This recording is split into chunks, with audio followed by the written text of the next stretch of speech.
Hi everyone, it's story time. Today we're going to read the book The Snail and the Whale by Julia Donaldson.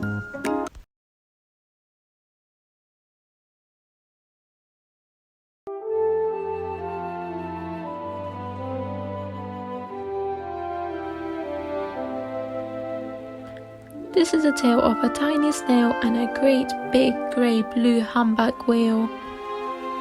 This is a rock as black as soot, and this is a snail with an itchy foot. The sea snail slithered all over the rock and gazed at the sea and the ships in the dark. As she gazed, she sniffed and sighed. The sea is deep and the world is wide. How I long to sail, said the tiny snail. These are the other snails in the flock, who all stuck tight to the smooth black rock, and said to the snail with the itchy foot, "Be quiet, don't wriggle. Sit still, stay put." But the tiny snail sighed and sniffed, then cried, "I've got it, I will hitch a lift." This is a trail of the tiny snail. A silvery trail that looped and curled and said, "Lift wanted around the world." This is the whale who came one night when the tide was high and the stars were bright.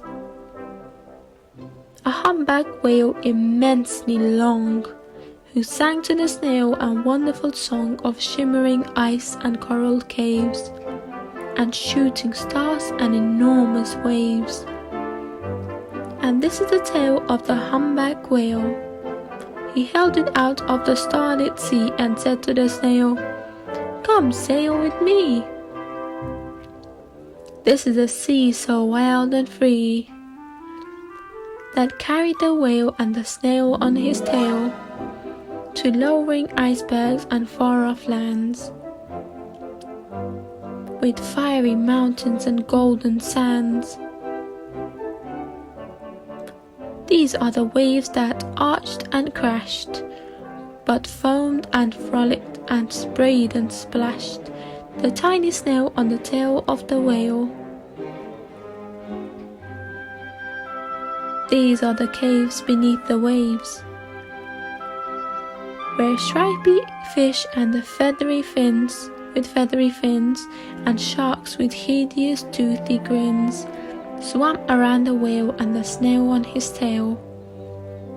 This is the sky so vast and high, sometimes sunny and blue and warm, sometimes filled with a thunderstorm, with zigzag lightning flashing and frightening the tiny snail on the tail of the whale.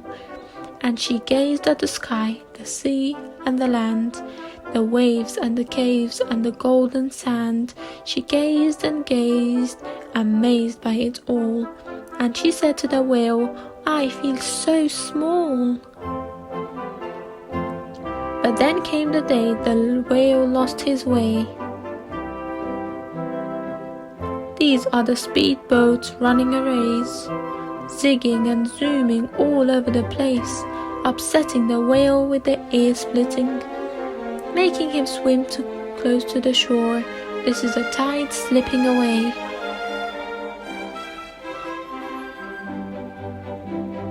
And this is the whale lying beached in a bay. "Quick, off the sand, back to the sea," cried the snail. "I can't move on land, I am too big," moaned the whale.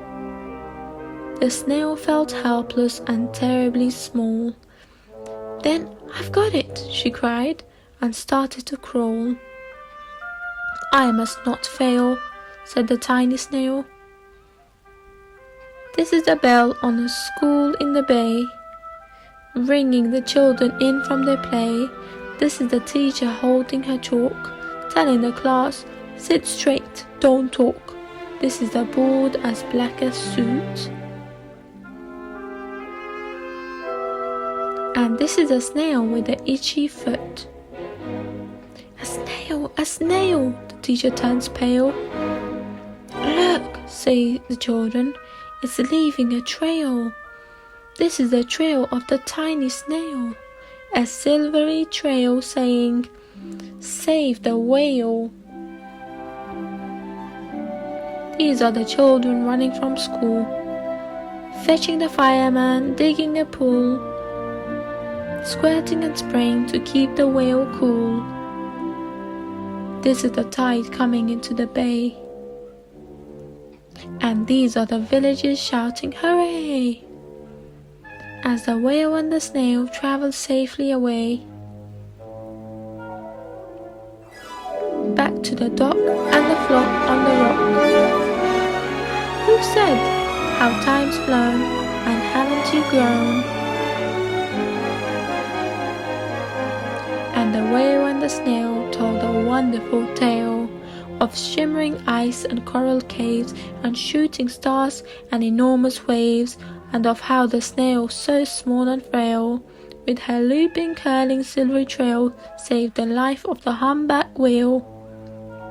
Then the humpback whale held out his tail, and on crawled snail after snail after snail. And they sank to the sea as they all set sail on the tail of the great blue humpback whale. And that's the end of our story. Thank you everyone. See you next time.